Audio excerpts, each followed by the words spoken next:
Hello guys, welcome to my YouTube channel. Dr. Ashish this side, and in today's video I will share some survival slash study tips during MBBS abroad. As many of you guys asked me about which subjects to focus and how to study and when to take app subscription for licensing exam preparation. जो आप India आने के बाद licensing exam दोगे next FMG, उसके लिए आपका subscription कब लेना है। I already answered all these questions in different videos, so I just wanted to summarize all these tips in one video. So without a further ado, let's get started. First thing you will notice during MBBS abroad is that there are a lot of nonsense subjects which you don't have to study. For example, like science of law, bioethics and many more. So you don't have to study these subjects. Just go to the class, attend the class. You just have to focus on the 19 subjects जो हमारे 19 MBBS के syllabus India में है, उन्हीं subject पे हमें focus करना है। एंड एग्जाम सब्जेक्ट्स जो वहाँ की यूनिवर्सिटी में एग्जाम होते हैं, क्योंकि बिना एग्जाम दिया पास नहीं होगे। So try to focus on the exam subjects plus 19 subjects जो हमें यहाँ आके देने हैं लाइसेंसिंग एग्जाम के लिए। So after selecting the subjects, next thing is how to study and from where to get the study material. So for that you need to make a plan for any topic or any subject. You need to make a plan like which book to study and which video lecture to watch.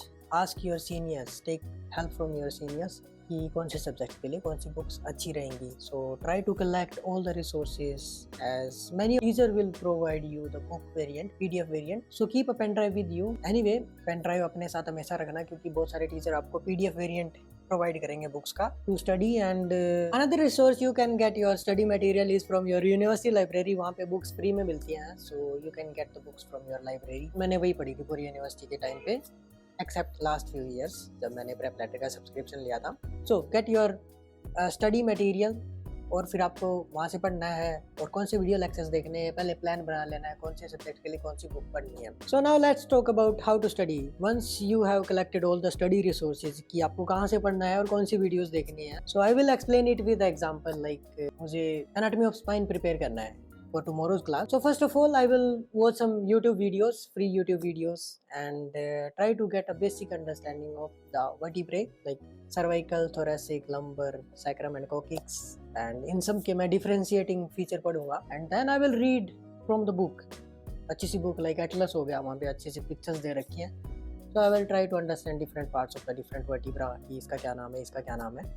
And after that I will go to the department. So department में हमें वो I card पे वहाँ पे bones provide करते हैं। अपना I card दिखाऊंगा तो मुझे बोन मिल जाएंगे मेरे नाम पे, और मैं वहाँ पे बैठ के पढ़ सकता हूँ और वहीं पे प्रिपेयर कर सकता हूँ। ये एक अच्छी प्रैक्टिकल वे से आप प्रिपेयर कर सकते हो, क्योंकि कई सारी हड्डियाँ टूटी हुई होती है। तो आप बुक से देखोगे कि स्पाइनस प्रोसेस, ये कौन सी हड्डी है, कौन सी छोटी है, कौन सी बड़ी है। तो डिफरेंट, आई डोंट नो, अब मुझे याद नहीं है सबका कि क्या क्या डिफरेंशिएटिंग फीचर्स थे। I just want to explain it अगर आपको कोई भी टॉपिक प्रिपेयर करना है, watch the video, get a basic understanding of that topic and then read from the book, and after that you can discuss it with your friends. It is kind of active recall discussion, काफ़ी important होता है। or you can go to the department for practical exposure. So get the bones in your hand and feel कि कौन से part कहाँ पे होते हैं। मेरी यूनिवर्सिटी में हमें मिलती थी bones. I don't know about the other universities कि आपको वहाँ पे प्रोवाइड करते हैं कि नहीं। तो ये आपका आंसर हो गया कि how to study. First watch the video, get a basic understanding of the topic,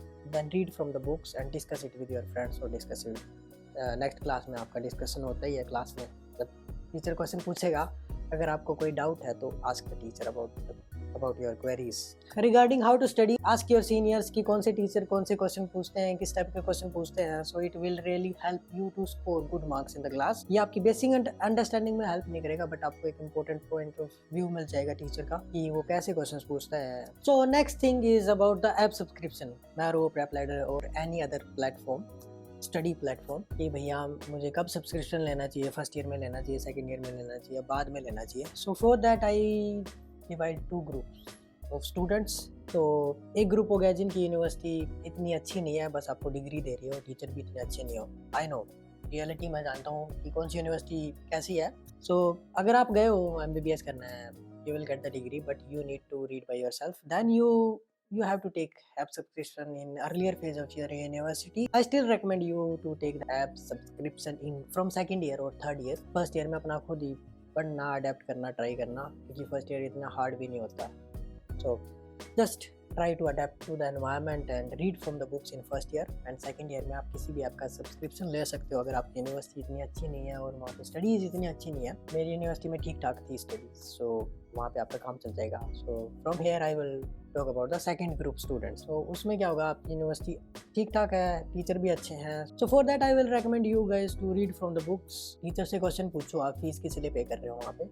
So just try to read from the books, use the university resources, go to the library or go to the department to get a practical exposure. I know इतना ज़्यादा time नहीं होता, मैं भी बोल रहा हूँ मैं इतना खुद नहीं जाता था, but try to go as much as you can. हम जाते थे लाइक एनाटॉमी डिपार्टमेंट तो जाते ही थे और माइक्रो भी जाते थे स्लाइड्स वगैरह पढ़ने के लिए, हिस्टोलॉजी, माइक्रोबायोलॉजी, तो ये सब तो हम जाते ही थे स्लाइड्स वगैरह देखने के लिए। ये ज़रूरी भी है, तो यूनिवर्सिटी के रिसोर्सेज को यूज़ करना और टीचर से क्वेरीज पूछना अपने। So it will help you to grab the topic in a good manner, like understanding आपकी अच्छी हो जाएगी। आप क्वेश्चन आ जाता है कि आप अगर सेकंड ग्रुप में हो आप स्टूडेंट, तो आपको सब्सक्रिप्शन कब लेना चाहिए। So I will recommend you to take subscription in 4th 5th year, जब आपकी क्लिनिकल रोटेशन स्टार्ट हो जाती है, तो तब आपकी ऐप का सब्सक्रिप्शन ले सकते हो और डेडिकेटेड वे से प्रिपरेशन स्टार्ट कर सकते हो। जो भी सब्जेक्ट आपका चल रहा होगा उसी सब्जेक्ट से आप स्टार्ट कर सकते हो, या जिस सब्जेक्ट के एग्जाम होते हैं आपके उस ईयर में, सो वहाँ से आप प्रिपरेशन स्टार्ट करना। It will really help you. तो क्योंकि जब क्लिनिकल रोटेशन स्टार्ट होती है तो टीचर हमसे एक्सपेक्ट करते हैं कि हमें अच्छे से वहाँ की लैंग्वेज आनी चाहिए, लोकल लैंग्वेज आनी चाहिए, बट हमें नहीं आती। सो वहाँ टीचर्स भी जो क्लिनिकल रोटेशन के टाइम पे टीचर होते हैं, उनको कुछ को इंग्लिश अच्छे से आती है, कुछ को नहीं आती। मेरी यूनिवर्सिटी में ऐसा था, बट कई यूनिवर्सिटी में क्या होता है कि उनको आती नहीं है इंग्लिश इतना अच्छे से। So to compensate that, take app subscription and read from there and try to learn the language also for patient exposure. So if you belongs to first student group, so take the app subscription in earlier phase of your university, but still try to read from the books. It will help you to develop your reading skills. मेरे में इतने अच्छे से develop नहीं है reading skills, मैं like visual learner हूँ ज़्यादातर। एंड सेकेंड ग्रुप में आगे तो आप लास्ट में ही लेना किसी भी ऐप का सब्सक्रिप्शन, उससे पहले just try to read from the books. अगर आपको कोई सब्जेक्ट समझ में नहीं आ रहा है एक सब्जेक्ट, तो आप उसका भी सब्सक्रिप्शन ले सकते हो अकेले सब्जेक्ट्स का, और you can buy the whole 19 subject bundle. It depends कि आपका कौन सा टीचर अच्छा है कौन सा नहीं है, तो यू कैन चूज़ कोई भी सब्जेक्ट। मेडिसिन अच्छा नहीं है तो मेडिसिन के लिए आप सब्सक्रिप्शन ले सकते हो। It is kind of tuition की, एक सब्जेक्ट का ट्यूशन लगा लिया मैंने। So that is that. I think I cleared all your doubts about app subscription. Now let's talk about the university exam preparations, क्योंकि वहाँ पे 19 सब्जेक्ट के अलावा भी कई सब्जेक्ट्स के एग्ज़ाम होते हैं, जैसे रशियन लैंग्वेज हो गया और भी कई सब्जेक्ट्स हैं। So for that try to ask your seniors about the exam difficulty level, और कैसे किस टाइप के एग्ज़ाम होते हैं, कौन से टीचर ईजी हैं कौन से हार्ड हैं। तो ये सब पूछना हम भी पूछते थे कि इस सब्जेक्ट का कौन सा टीचर हार्ड है, किसके पास में जाना अवॉइड करो आंसर देने के लिए। So just try to get all this information from your seniors and get the study material from your seniors. उनसे पूछो कि कौन से क्वेश्चंस हैं। बाहर वाली यूनिवर्सिटीज़ में क्या होता है, वो हर सब्जेक्ट के लिए जिस भी सब्जेक्ट का एग्जाम होता है, they will provide you a set of questions, so you can get those questions from your department. Like anatomy का एग्जाम है, तो एनाटॉमी के एग्जाम के questions I will get from the anatomy department. I will ask the teacher, they will provide you the exam questions. वो सारा subject ही cover करेंगे, तो just ask your seniors about the important topics also. Like हमारे anatomy के exam में हमारे like 1 question neuro से आता था, एक क्वेश्चन लाइक बोन्स का आता था। कोई भी बोन दे देंगे तो उसके पार्ट्स बताने, हेड हो गया, बॉडी हो गया, I don't even remember now. Tuberosities अलग अलग, ग्रेटर लेसर ट्यूबरोसिटी, तो हमारे इनमें होते हैं ह्यूमरस, ह्यूमर।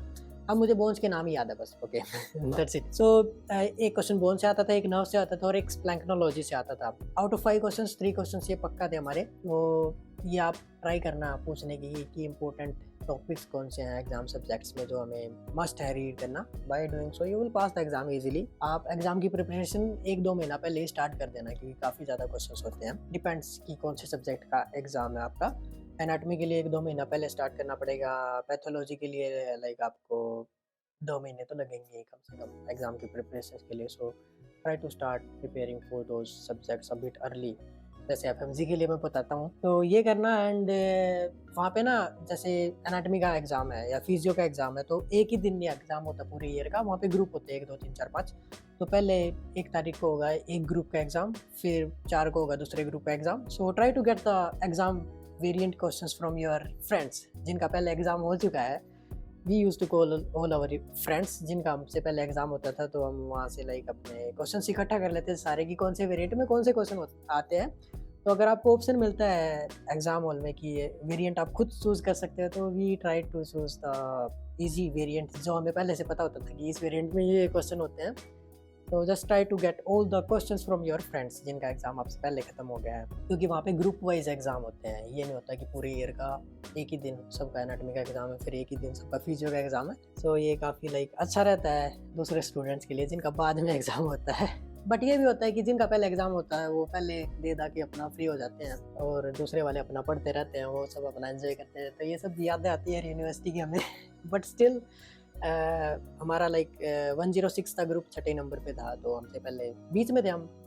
10 ग्रुप होते थे एक डिवीजन में, 2 डिवीजन होती थी। तो try to get all your like variant question from your friends. And next thing I want to share is like about the discussion with your friends. तो जैसे हम खाना बनाते थे, खाना तो खुद ही बनाना पड़ता है एमबीबीएस अब्रॉड में, वहाँ पे कोई इतना खास मैस नहीं होता। तो हम 3 दोस्त होते थे, तो किचन में हम एक दूसरे से क्वेश्चन पूछना स्टार्ट कर देते थे कि तूने कौन सा टॉपिक पढ़ लिया है इस एग्जाम के लिए। तो हम एक दूसरे से क्वेश्चन पूछते थे। तो वहाँ पे क्या होता था कि अगर हम अच्छे से आंसर कर पाते थे तो we all were like satisfied कि हमने अच्छे से पढ़ा है। अगर कोई रह जाता था तो हमें पता लग जाता था कि यहाँ पे मुझे रिवीजन करने की ज़रूरत है। और नेक्स्ट थिंग इज़ लाइक अगर कोई डाउट भी होता है तो एक दूसरे से पूछ के हम क्लियर कर लेते हैं कि हाँ इस क्वेश्चन में ऐसा रहेगा। एंड दैट इज़ दैट मैं, सावरी और वरुण, हम तीनों साथ में खाना बनाते थे और वहाँ पे लाइक एग्जाम क्वेश्चन डिस्कस करते थे। तो ये आपको टिप है कि डिस्कशन करना, try to get all the exam material from your seniors, questions पता करना, इंपॉर्टेंट क्वेश्चन कौन से हैं। So that is all about the exam and you will easily pass the exam। इतना कुछ नहीं है। एग्जाम वाले दिन टेंशन होती है, but after giving your exam वो एक फेज आता है रेस्ट का, मूवीज वगैरह देखते हैं, वेब सीरीज देखते हैं। तो next thing is about the clinical rotations. आपकी लाइक पहले कुछ सालों के बाद फिर आपकी सारी क्लासेस हॉस्पिटल्स में लगेंगी, तो पेशेंट से आपका एक्सपोजर होगा। So for that you need to learn the local language. तो आपको थोड़ी बहुत लोकल लैंग्वेज सीखनी पड़ेगी to interact with the patients, to take the patient history and symptoms. तो ये सब आपको सीखना पड़ेगा थोड़ी सी वहाँ की local language. And if you still have any queries, try to ask them from the teacher. तो वहाँ के टीचर काफ़ी हेल्पफुल होते हैं, इतना डांटते नहीं हैं। तो अपना अच्छे से पूछना, अगर आपको लैंग्वेज अच्छे से आती है तो you can ask your questions in Russian language और जो भी आपकी लैंग्वेज है वहाँ की local language. So it will be really helpful for you in like for studies purpose and for other purposes also. If you want to travel, वहाँ की local language आनी बहुत ज़रूरी है। इतना कुछ ज़्यादा होता नहीं वहाँ पे clinical exposure, but try to get most out of it. जितना आप सीख सकते हो उतना सीखना, बाकी इंडिया में आके तो करना ही है यार। And in the end I just want to share कि make some memories with your friends, travel, enjoy your life, because you are going to miss your university days a lot. मैं अपने एक्सपीरियंस से बता रहा हूँ ये। तो just try to enjoy, make some memories. If you found it useful then hit the subscribe button. See you guys in the next one. Take care, bye bye, please.